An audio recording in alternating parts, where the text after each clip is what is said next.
I want to talk about a really serious issue, which is that we know that there are people on the political right willing to do violence merely over political disagreements.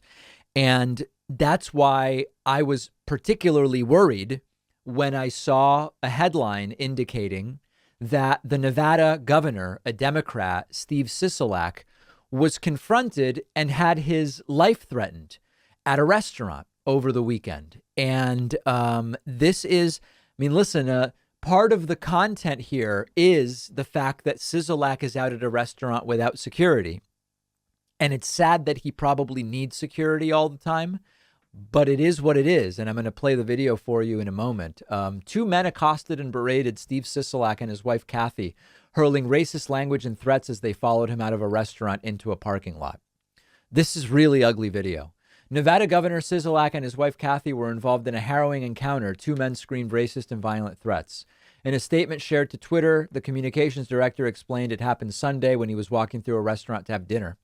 The governor was approached by a customer in the establishment who asked to take a photo. It then became clear that the guy was just kidding around about wanting to take a photo and started berating him and saying, "Are you in here without security?" Following him, another guy started yelling, swearing. Of course, there was COVID disinformation riddling the harassment about hydroxychloroquine, etc. When they started to leave, Sisolak's wife is Asian, and one of the guys started yelling, "China piece of S. We should string you up by lampposts," etc. Let's take a look at the video. This is pretty horrifying stuff. You Steve Sisolak, right? That's amazing. I can't tell you what a piece of shit you are. Sorry to hear that. You New World Order traitor piece of bastard. So, New World Order, conspiracy number one. You're in here without security? Woo! Yeah, you piece of shit. I'm surprised that you have the balls to be out here in public, punk. Out here without a cop, out here without security? Now, one of the other things is, many of you are probably saying, I had no idea Sisolak was the governor of Nevada. Like, he's not even a controversial guy. He's a completely just basic Democratic governor. He's not particularly progressive or anything. And so it's not even really about any particular policy. Woo! You got balls on you, boy. I'm not moving. Wait till we find all the money that flowed his way from... Oh, man. Yeah, hiding the hydroxychloroquine. Oh, you in trouble. Money that flowed his way for hiding the hydroxychloroquine. These are sick people, guys. You can't go, hey, you know what? Let's talk about our political differences. Again, to use this sort of banal example, it's not, hey, you know what? You want a 42% top tax rate. I want a 20% flat tax. Let's talk about the origins of our disagreements.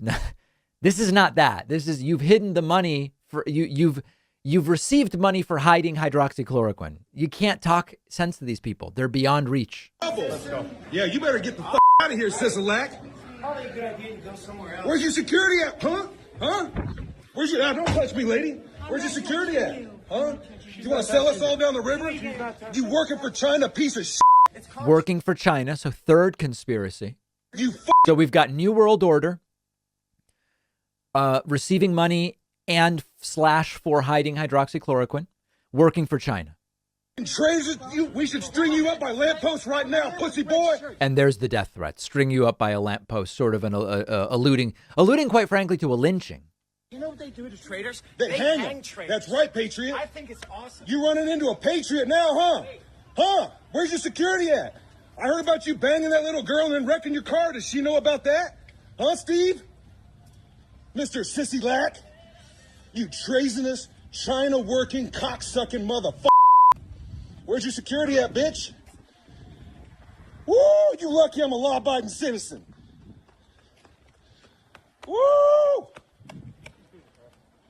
Because your daughter's with you, I'm going to leave you alone now. Respectful guy, huh? Your daughter's with you, so now I'm going to leave you alone. Patriot. This is considered patriotic in some parts of the country. Cheese. Yeah, baby.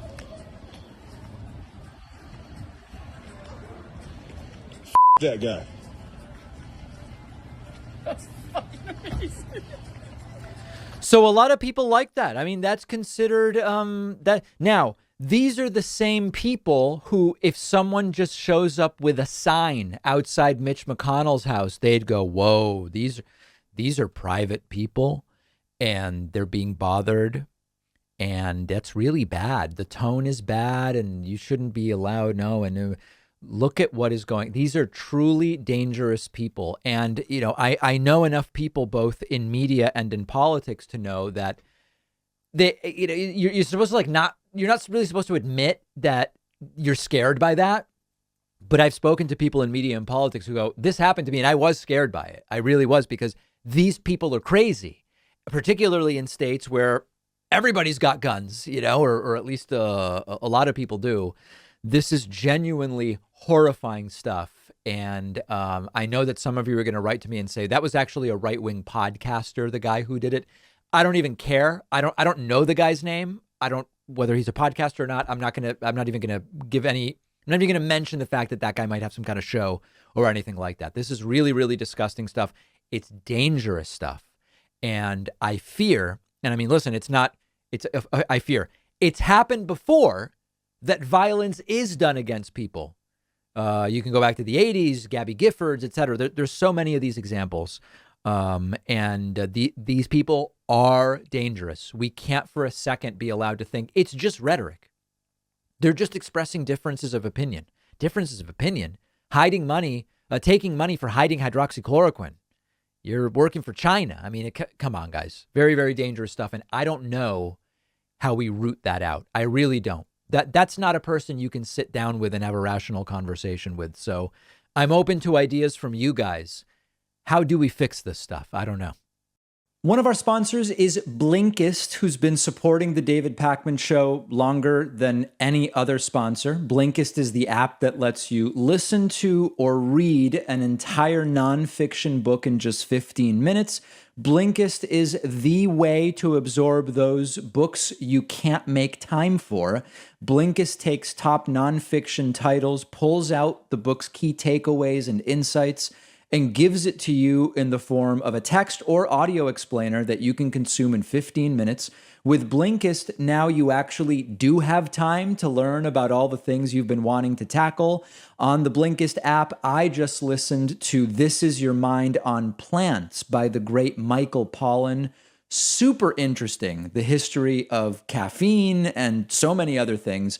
Blinkist has you covered on podcasts too. Blinkist takes long episodes of popular podcasts and distills them into audio you can listen to in 15 minutes.